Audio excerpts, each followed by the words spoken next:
ఏపీలో కురుపం గిరిజన హాస్టల్లో విద్యార్థులు భారీ సంఖ్యలో పచ్చకామర్ల వ్యాధి బారిన పడ్డారు. అయితే విద్యార్థులకు చికిత్స విషయంలో ఏపీ ప్రభుత్వం అలసత్వంపై వైసీపీ బృందం జాతీయ మానవ హక్కుల సంఘానికి కలిసింది. ఇక అపరిశుభ్రమైనటువంటి వాతావరణం, కలుషిత నీరు వల్ల విద్యార్థులు అస్వస్థతకు గురయ్యారని ఎన్హెచ్ఆర్సీకి ఫిర్యాదు చేసింది. గిరిజన విద్యార్థుల హక్కులను కాపాడాలని జాతీయ మానవ హక్కుల సంఘాన్ని కోరింది. ఇక ఫిర్యాదును స్వీకరించిన కమిషన్ పరిశీలించి చర్యలు తీసుకుంటామని తెలియజేసింది.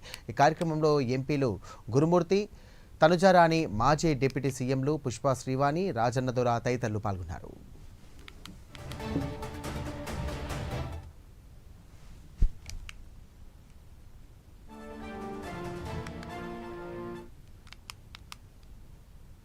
నిర్లక్ష్యం వల్ల, వైద్యుల నిర్లక్ష్యం వల్ల, ప్రభుత్వ నిర్లక్ష్యం వల్ల ఇద్దరు విద్యార్థినులు అంజలి అండ్ కల్పన అనేటువంటి ఇద్దరు విద్యార్థినులు చనిపోవడం కూడా జరిగింది.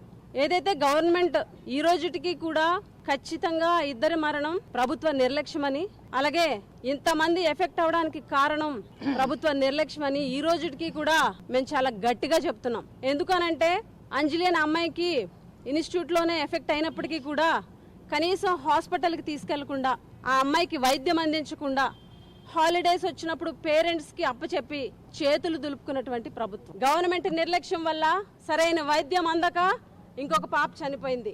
ఇద్దరు గిరిజన విద్యార్థినులు, అబద్ధం తెలియని ఇద్దరు బాలికలు ఈ ప్రభుత్వ నిర్లక్ష్యం వల్ల చనిపోవడం జరిగింది. ఖచ్చితంగా ఇది క్రిమినల్ నెగ్లిజెన్సీ, ఇది ప్రభుత్వ హత్య. అనారోగ్యం వల్ల చనిపోయినటువంటి చావులు కాదు, ఖచ్చితంగా ఇది ప్రభుత్వ హత్య. ఈ రోజు ఈ క్రిమినల్ నెగ్లిజెన్సీ జరిగింది కాబట్టే మేము ఈ రోజు ఢిల్లీ వచ్చి నేషనల్ హ్యూమన్ రైట్స్ కమిషన్ ని కలిసి జరిగినటువంటి మొత్తం ఇన్సిడెంట్ ని కూడా చైర్పర్సన్ గారికి చెప్పడం జరిగింది.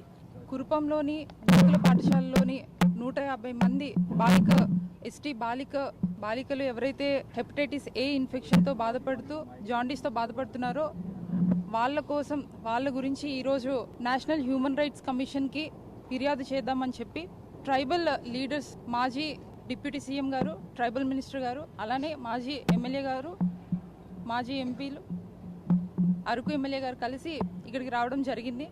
ఇప్పుడు ప్రస్తుత ప్రభుత్వం ఏదైతే ఉందో దాన్ని ఇంతకు ముందు చనిపోయిన ఇద్దరు పిల్లలకి కూడా ఎందుకు పోస్ట్ మార్టం చేయలేదు, అదే విధంగా ఇంత జరుగుతున్నా కూడా ఈ రోజుకి ఆ గురుకుల పాఠశాలలోనే కాకుండా చుట్టుపక్కల ఉన్న ఏకలవ్య స్కూల్ కూడా ఈ ఇన్ఫెక్షన్ స్ప్రెడ్ అయ్యి అక్కడ కూడా దాదాపు 80 మంది పిల్లలు ఎఫెక్ట్ అవ్వడం